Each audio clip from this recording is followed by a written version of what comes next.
विचारधारा को, अपने दर्शन को स्थापित कर दे। ये बात तो आप भी समझ सकते हैं। जैसे अगर आपने बूढ़ी काकी पढ़ी कहानी, पढ़ी है ना, ये ऐसे बोल रहे हैं, पढ़ी है ना। अगर मैं आपसे पूछूं कि बूढ़ी काकी के माध्यम से प्रेमचंद किस उद्देश्य की प्राप्ति करना चाह रही हैं, उससे पैसा तो कमा नहीं लेंगे, प्रसिद्धि मिलेगी तो मिलेगी, तो वो तो ठीक है, उन सबको साइड में रख दीजिए। उसके माध्यम से पाठक की चेतना में क्या परिवर्तन करना चाहते हैं, ये साहित्य का लक्षण क्या है? एक वाक्य पे गौर कीजिए। अच्छा साहित्य वो है जिसे पढ़ने के बाद पाठक ठीक वह ना रहे जो उसे पढ़ने से पहले था। ये बात समझ में आ रही है? उसकी चेतना में कुछ ना कुछ गुणात्मक परिवर्तन होना चाहिए। पहले वो जिस स्तर का व्यक्ति था उसका स्तर उससे कुछ ना कुछ बेहतर हो जाना चाहिए, बेशक दशमलव में ही हो, 1% ही हो, लेकिन उस कहानी को पढ़ने से पहले वो जैसा व्यक्ति था उस कहानी को पढ़ने के बाद ठीक वैसा ना रहे, बस। और मेरा ख्याल है कि बूढ़ी काकी पढ़ने के बाद आपका व्यवहार अपने दादा या दादी के प्रति पहले जितना भी अच्छा होगा उससे थोड़ा और अच्छा हो जाएगा। ये गली मोहल्ले में किसी बूढ़े व्यक्ति को जो आपके परिवार का नहीं है, लेकिन आप उसको देखेंगे परेशान, तो आप शायद उसके लिए कुछ ना कुछ कर देंगे। नहीं भी करेंगे तो कम से कम मन में भाव ले आएंगे कि काश मैं इसके लिए कुछ कर दूं। तो इसका मतलब है कि आप जो इंसान थे उस कहानी को पढ़ने से पहले, उसके बाद उससे कुछ बेहतर इंसान हो गए होंगे। ठीक है, ये साहित्य का उद्देश्य है। सहित वाला जो भाव है ना, वो यही भाव है, समाज का व्यापक हित उसमें छिपा हुआ होना चाहिए। तो आमतौर पे हर लेखक अपनी विचारधारा स्थापित करना चाहता है, ये उसका सामान्य उद्देश्य है। ठीक है, कोई लेखक शाकाहार का समर्थन करेगा तो ऐसा लिखेगा कि पशु पक्षियों की ऐसी ऐसी हत्या होती है, ये होता है, वो होता है, तो आपका मन विचलित होने लगेगा। कोई मांसाहार का समर्थक है तो वो उस बात को इतना सिंप्लीफाई तरीके से लिखेगा कि आपको बिल्कुल बुरा नहीं लगेगा, क्योंकि लेखक का जो माइंड सेट है वो उसको किसी तरह से पाठक के दिमाग के अंदर भेजना है। लेकिन कसौटी क्या है? अगर आपने एथिक्स पढ़ा हो तो उसमें एक टॉपिक आता है एटीट्यूड। नहीं पढ़े तो आगे चल के पढ़ेंगे ही पढ़ेंगे। ठीक है, एटीट्यूड के लिए हिंदी शब्द है अभिवृत्ति। अभिवृत्ति का मतलब है कि दुनिया में किसी भी चीज के प्रति अगर आप समर्थन या विरोध की मनस्थिति में हैं तो वो आपका एटीट्यूड है। किसी के बारे में भी अच्छा या बुरा सोचते हैं, या अच्छा प्लस बुरा भी अगर चलेगा तो वो भी चलेगा, सोचते हैं, तो आपका एक एटीट्यूड है उसके बारे में। एटीट्यूड का मतलब वो नहीं होता जो आप लोगों की भाषा में होता है, मैंने फोन नंबर मांगा, बोली एटीट्यूड है। देखो, पता नहीं कि हम राजकुमार हैं छपरा के, मजाक समझती है। तो आप लोगों की भाषा में एटीट्यूड का ये मतलब होता है, बहुत एटीट्यूड है, दिखाएंगे तुमको हम, बहुत एटीट्यूड है, तो वो वाला नहीं। साइकोलॉजी में एटीट्यूड का मतलब है किसी भी व्यक्ति, किसी वस्तु, किसी विचार के प्रति अच्छा या बुरा, समर्थन या विरोध, सकारात्मक या नकारात्मक भाव मन में होना। जैसे आप में से कुछ लोगों से कहेंगे मैथ्स पढ़ो, मैथ्स नहीं पढ़े यार, बाकी कुछ पढ़ा लो, मैथ्स नहीं पढ़ेंगे, तो नेगेटिव एटीट्यूड मैथ्स को लेकर आपके मन में है। अलग अलग विषयों को लेकर हो सकता है, किसी को पॉजिटिव, किसी को लेकर नेगेटिव हो सकता है। कुछ लोगों को किसी धर्म के लोगों से होता है अरे यार सब चलेंगे, मुसलमान नहीं चलेगा, कहीं शादी कर लेना, बेशक मंगल ग्रह के प्राणी से कर लेना, मुसलमान से मत करना।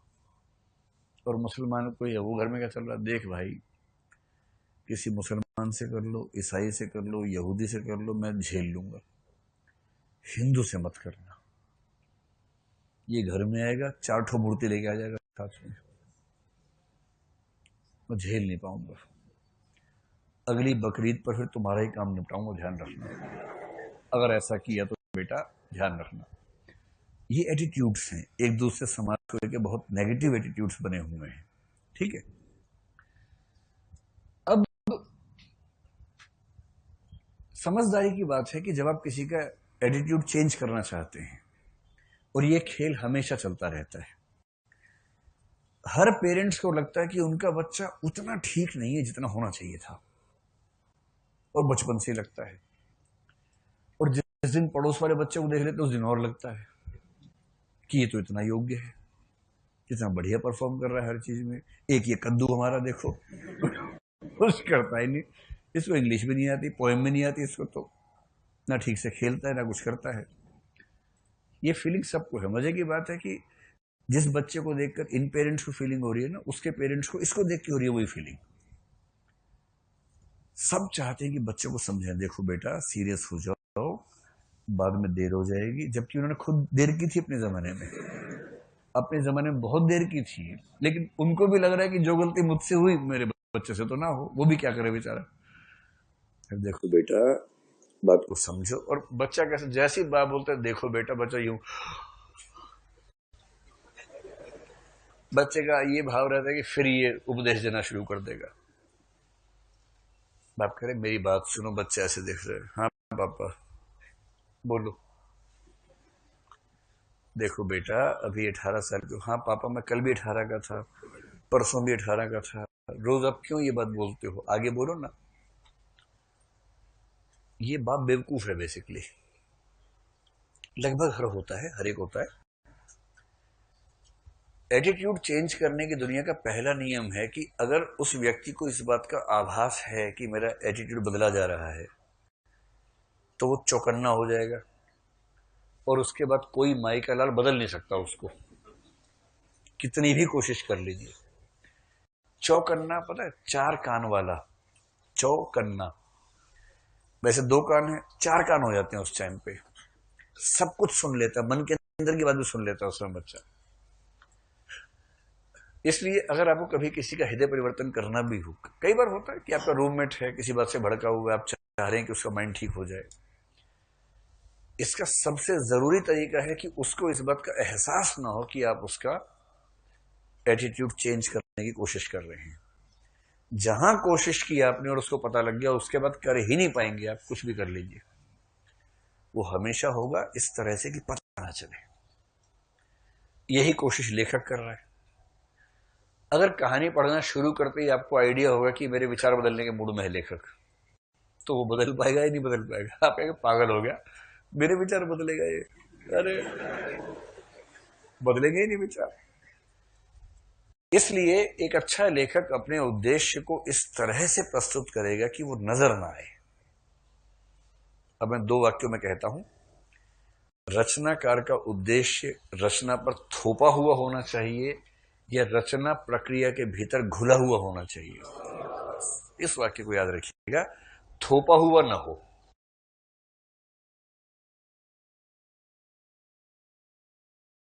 रचना के भीतर घुला हुआ हो।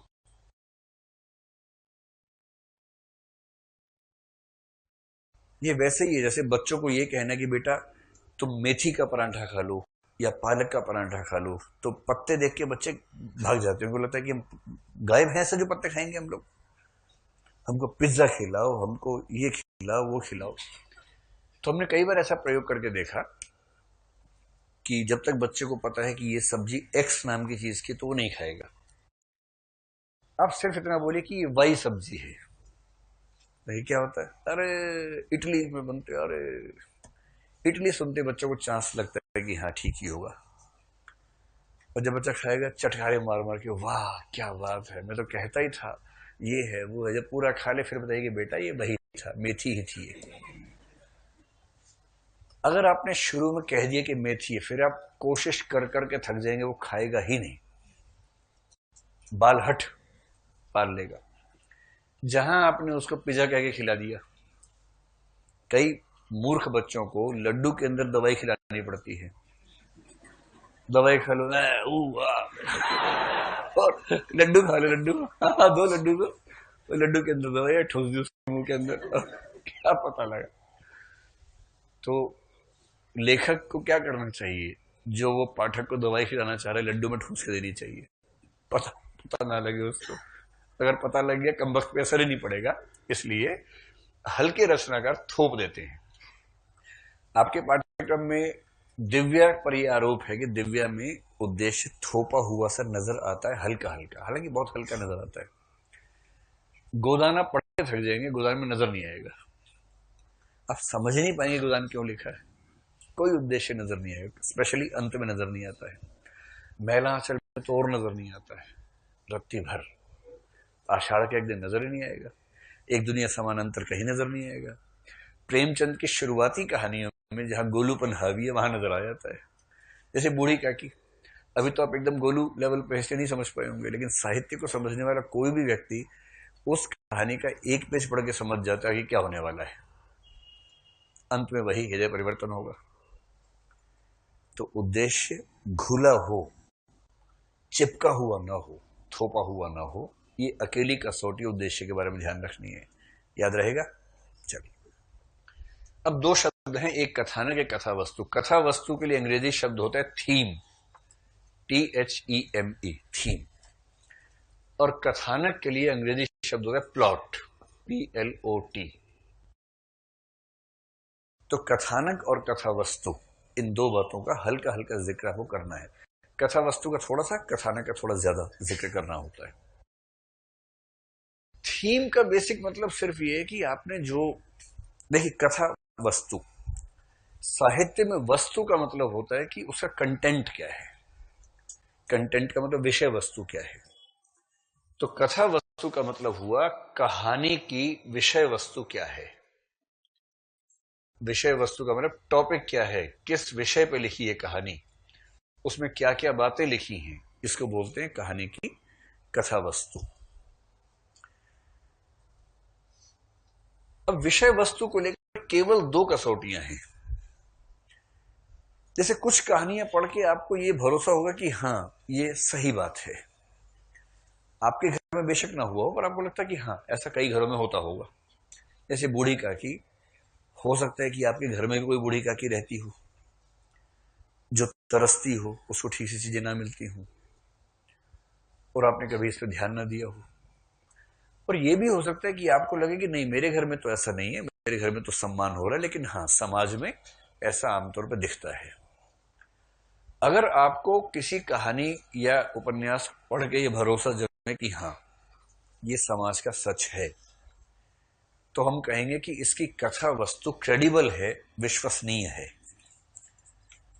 कथा वस्तु की एक ही शर्त है कि विश्वसनीय होनी चाहिए, क्रेडिबल होनी चाहिए, ट्रस्ट वर्दी होनी चाहिए। डिपेंडेबल का इस सेंस में कि आप उससे भरोसा कर लें कि हाँ ये सही बात बताई जा रही है हमें। जैसे एक उपन्यास है गोदान, या एक कहानी है यही सच है, जो कि आप जल्द ही पढ़ने वाले हैं। यही सच है में वही सच बताया गया जिसका आज मैंने शुरू में जिक्र किया। मन्नू भंडारी की कहानी है। एक लड़की है, वो लड़की पहले किसी से प्यार करती थी जब किशोरावस्था के अंतिम दौर में थी। 18, 17, 18, 19 साल का जो प्यार होता है